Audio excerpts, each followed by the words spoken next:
গুরু গুরুজন এবং ভক্তবৃন্দ সবাইকে আমার প্রণাম। সবাইকে আমার হৃদয়ের থেকে শ্রদ্ধা এবং ভক্তি। সবার মঙ্গল এবং শুভকামনা করে আমি বেশ একটা কথা বলি। আমাদের ভাগ্নে বলতে বললো, তাই আমি বলতে চাইনি, কারণ বর্তমান প্রেক্ষাপটে আসলে আমরা সবাই বাকি, আমরা যারা শহরে আছি প্রতিদিন নতুন নতুন অভিজ্ঞতা, প্রতিদিন নতুন নতুন ঘটনার মুখোমুখি হচ্ছি। তাতে অনেকে এরকমই আছে যে ঘন্টা বাজাতে ভয় পাচ্ছে, শঙ্খ বাজাতে ভয় পাচ্ছে, উলু দিতে ভয় পাচ্ছে, ডাঙ্কা বাজাতে ভয় পাচ্ছে, কোনো রকমে নিঃশ্বাস নাক উঁচু করে নিঃশ্বাস রেখে বাঁচার মতো এমন একটা ভয়ার্থ পরিবেশ সৃষ্টি হয়েছে চারিদিকে। ঠিক সেই সময়ের মধ্যে আমার 2020 সালে আমার করোনা আমি আক্রান্ত হই। আমি সহ, যেহেতু করোনা একটা অত্যন্ত কঠিন রোগ এবং খুব সংক্রামিত হয়, একের কাছ থেকে আরেকজনের চলে যায়, বাতাস নিঃশ্বাস নানানভাবে চলে যায়। তো মনে হয় 20 সালের শুরুর দিকে আমার করোনাটা হয়, ফেব্রুয়ারি মাসের মধ্যে 12 তারিখ এরকম হবে। এমন একটা পরিস্থিতি যে আমার পরিবার ছাড়া, পরিবারের 4 জন, 2 ছেলে, আমার সহধর্মিনী, এই ছাড়া আমাকে দেখার আর কেউ ছিল না। আমার বাড়ি থেকে কেউ যায়নি, কারণ একটা ভয়ার্থ পরিবেশ ছিল যে যাওয়াও নিষেধ ছিল। তারপরে শুধু আমার শ্বশুর বাড়ির যে দিদি, উনি যেহেতু স্বাস্থ্যকর্মী, উনি গেছিলেন। আর শ্বশুর বাড়ি থেকে আমার সৌমেন্দ্রের বড় ছেলেটা, সে আমার গেছিল, নিচে থেকে ব্যাগে করে উঠে দিচ্ছে। এই পরিস্থিতির মধ্যে তখন আমরা যে 4 জন ব্যক্তি,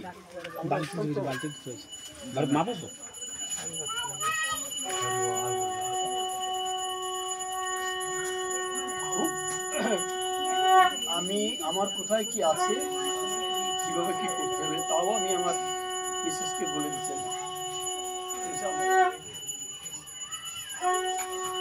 হবে,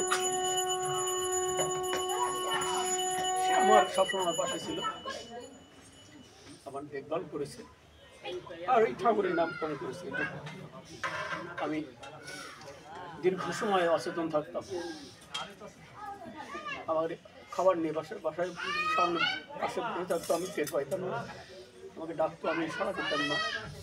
এই অবস্থা আমার 3-4 দিন, 3-4 দিন আমার এরকম কঠিন পরিস্থিতি ছিল।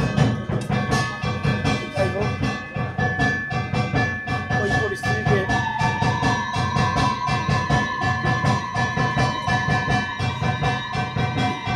আমার প্রথমেই মনে পড়ে বাবা মার কথা। বাবা মা নাই, তারা যেহেতু এই মতুয়া ধর্মেই আকর্ষিত ছিল, আমি মানত করেছিলাম যে হরিচাঁদ গুরুচাঁদ তারক চাঁদ বিধি প্রেমানন্দ হরি হরি বলো।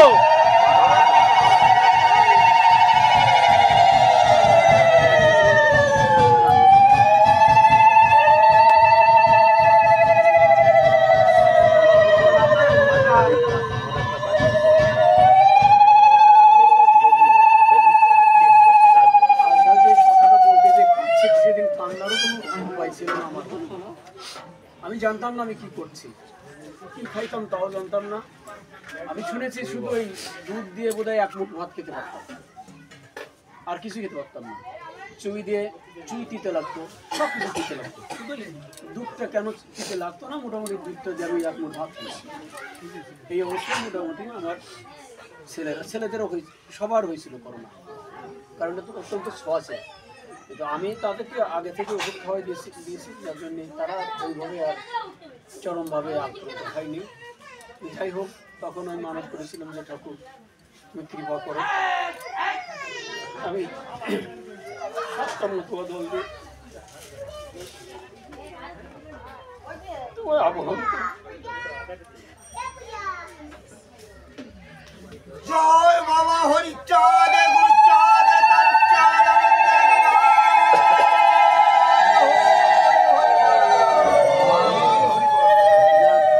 ঠাকুরের অশেষ কৃপায় আমি আপনাদের মাঝে আছি। আমার দুজন ছেলে আমার সহধর্মী তারাও বিদ্যমান। এই জন্য আমি শুধু ঠাকুর না, ঠাকুরের ভক্তদের কাছেও আমি কৃতজ্ঞ। সবার কৃতজ্ঞতা থাকলে হয়তো আমি সে ওদিন আর ফিরে আসতে পারতাম না। আমি কি অবস্থায় ছিলাম তা আমার চেয়ে আমার স্ত্রী বেশি জানে, কারণ সেই তো আমরা দেখাশোনা করেছি। যাই হোক, আমি শুনেছি যে আমি সাড়া দিতাম না, সেই আধা ঘন্টা 1 ঘন্টা বসে থাকতো খাবার নিয়ে, কখন একটু সাড়া দিয়ে তখন একটু খাবার নিয়ে। যাই হোক, সেই পরিস্থিতিতে আমি ঠাকুরের কাছে এই মানবটা করি। আমি অত্যন্ত কৃতজ্ঞ যে সেই মানবটা আমি পরিপালন করতে পারছি। এমনও তো হতে পারতো যে ওই করোনায় মারা না গেলাম, পরে মারা যেতে পারতাম, কারণ অনেক দিন হয়েছে। 20 সাল আর আজকে 24 সাল। আমি 24 সাল পর্যন্ত এলাই বাসি বেঁচে আছি, সুতরাং এটাও ঠাকুরের কৃপা। তা আমি মতুয়া মানে যারা হরিচাঁদ ঠাকুরের নামে মাতোয়ারা, মত্ত থেকে মতুয়া।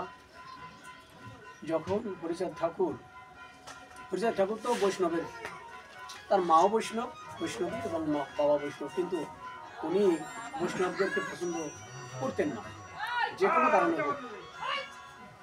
কারণ বৈষ্ণবদের যে প্রথাটা, ওই সাধনার যে সিস্টেম বা যে ধারাটা সবার পক্ষে সম্ভব হয়ে ওঠে না, অনেক কিছুই করতে হয়।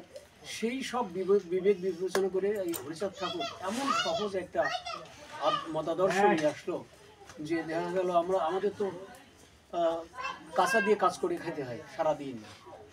আমার ওই আর্নিক করবো কখন, আর 3 বেলা ওই উঠে হাত মুখ ধুয়ে যে ওই শ্বাস ধরাবো আর ওই করবো কখন, ওই সুযোগ নাই। কিন্তু আমাকে ডাকতে হবে, নামের ছাড়া তো কোনো গতি নাই।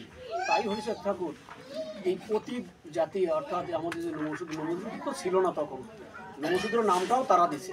গুরুচাঁদ ঠাকুর আমাদের চণ্ডাল বলতো, অত্যন্ত ভিন্ন একটা নাম, চণ্ডাল বলতো।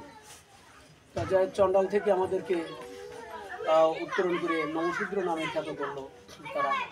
আমাদের উন্নতির জন্যে পাঠশালা 1000-এর উপরে 2-3 হাজার প্রাইমারি মানে পাঠশালা স্কুল করলো। তার মানে এটা বুঝতে হবে, আমি এইটুকু বলতে চাই, আমার এই লেখাপড়া জ্ঞানকাণ্ড মানে চলাফেরা দিয়ে আমি এতটুকু বুঝি যে উনি যদি না আসতো আমরা থাকতাম আজকে যেমন থাকছি। এই যে পরিস্থিতিটা, হয়তো এর থেকে খারাপ পরিস্থিতি থাকতাম। হরিচাঁদ ঠাকুর এসেছিলেন বিধায় আমাদের ভিতরে তো একটা জাগরণ সৃষ্টি হয়েছে। শিক্ষা, দীক্ষা, শ্রদ্ধা, ভক্তি, নাম, এই যে জিনিসগুলো আগে ছিল কি শ্রী চৈতন্য মহাপ্রভুর নামের প্রেম এবং নাম মিলাই গেছে। উনি নামের সাথে কামের একটা কথা, কর্মের কথা বলে গেছে। কারণ আমাদের এই এলাকাটা ছিল অত্যন্ত অনুর্বর, অভাবী, আমাদের কাজ না করলে চলবে না। তাই দেখেন কেমন হরিচাঁদ ঠাকুর বললেন যে হাতে কারণ মুখে নাম, কাজ করো এবং ঠাকুরের নাম করো। তোমার 3 বেলা ওই আর্নি করতে হবে, করতে হবে, এই করার দরকার নাই, তুমি নাম করলেই হবে, হরিবল বললেই হবে। আমার নামটা কত সহজ, হরিবল হরিবল হরিবল। মানে অনেকের অনেক সিস্টেম আছে, কারো কর গুনতে হয়, কারো মালা টিপতে হয়, অনেক কিছু করতে হয়, কিন্তু ওনার কি শুধু হরিবল আর হরিবল। খাওয়া দাওয়াও তার সেইরকম একটা সহজ সরল একটা মতাদর্শ আছে। আমি এই ব্যাপারে আপনাদের সামনে বেশি কথা বলবোই না, কারণ আপনারা আমার সাথে অনেক কিছু তারা চর্চা করেন, জানেন বেশি। আমার ভিতরে একটা জিনিস উপলব্ধি হয়েছে, আমি যখন রাজশাহী ইউনিভার্সিটিতে পড়তাম, একদিন ওই ক্লাস করে হেঁটে যাচ্ছি হলে, ওদের মাঝখানে একটা পেপারের সেরা টুকরা ফেলানো, কেন জানি না, আমি কিন্তু ওই টুকরোটা তুলেছি, দেখি এখানে হরিদাস ঠাকুর এসছে, ছোট্ট একটা টুকরা, এই যে খবরের কাগজ, বারুণীর খবর ছিল ওখানে,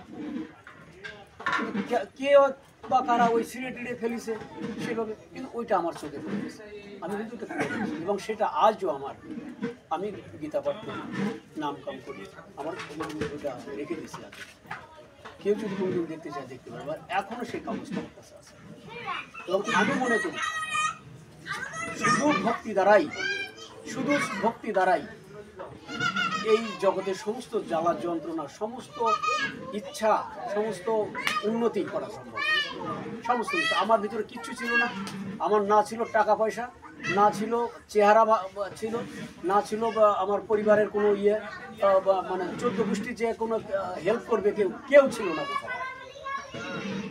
আমার মনে হয়েছে যে আমার মার যে ভক্তি ছিল ঠাকুরের প্রতি, বাবার যে শ্রদ্ধা ছিল ঠাকুরের প্রতি, সেইটা থেকে আমাদের যে শিক্ষাটা, সেই ধ্যান ধারণাটাই আমাকে এগিয়ে গেছে। তা না হলে ওই কাগজটা আমার চোখেও পড়ার কথা না, আর আমি ওই একটা টুকরা পেপার আমার ওইখান থেকে তোলার কথা না। ওরা কিন্তু পায়ে মালায় যাচ্ছে, শত শত হাজার হাজার লোক ওইটা মালায় যাচ্ছে, কিন্তু তুলি নাই। এটা একটা ইঙ্গিত, আমি মনে করি এটা ঠাকুরের একটা ইঙ্গিত, হ্যাঁ, যে তুই এই কাগজটা তোর সামনে পড়েছে, তুই তুলে ফেল, তা নাহলে তো আরও শত শত লোক ওটার পাদবিষ্ট হতো। আমার সেই কাগজটা এখন আমার বইয়ের মধ্যে সংরক্ষণ করেছি, যেভাবে হোক আমার চোখে পড়েছে। আমি বাবা গান করতো, আপনারা তো অনেকেই জানেন যে সন্ন্যাসী, হাজরা, ধরণী, এদের গান না শুনেছে কি আগের যারা, ওই পূর্ববিল হলে গান করলে আমরা এখান থেকে শুনতে পারতাম। হরে ঘোষার এখানে গান ধরেছে, আমরা এখানে শুনতেছি, পশ্চিম বেঙ্গলায় গান ধরেছে, আমরা এখান থেকে শুনতেছি। এত কণ্ঠ তাদের, গান গাইতে গাইতে তারা সব মরে গেছে। 3 জন লোক হরি ঠাকুরের, বিজয় ঠাকুরের গান করতে করতে মরে গেল। সুতরাং আমরা তো তাদেরই উত্তর, আমাদের মধ্যে তাদের সেই শ্রদ্ধা, ভক্তি, মান্যতা সবই আছে। আর তাই হয়তো ওই সময় আমার ঠাকুরের কথা মনে পড়ে গেছিল। আমি ঠাকুরের কাছে মানত করেছিলাম যে ঠাকুর তুমি এবারের মধ্যে আমাকে কৃপা করো, কৃপা করেছি, আপনারা আমাকে কৃপা করেছেন, সবার কাছে আমি কৃতজ্ঞ। সবাই, আমি অভিমন্যু, আমার 2 ছেলে, আমার ছোট ভাইটার 2 ছেলে, বড়দার 2 ছেলে, একটা মেয়ে, নিজদা এবং নোয়াজদা ভালো ছেলে মেয়ে। আপনারা আমার সবার জন্য, আমার পুত্র পরিজনের জন্য, সবার জন্য আশীর্বাদ করবেন। আর ঠাকুর যেন আমাদেরকে কৃপা করেন, আমরা যেন সুখে শান্তিতে বসবাস করতে পারি, এই আশীর্বাদ কামনা করে আমি আমার কথা শেষ করছি। সবাইকে আমার